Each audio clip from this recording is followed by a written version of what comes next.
Hello po, good morning. Ngayon naman ay magluluto ako ng native kutsinta. It's a Filipino food.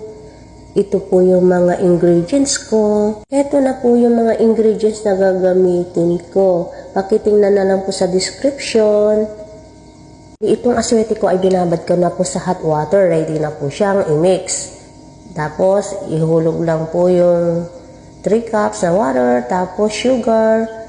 Tapos yung lye water.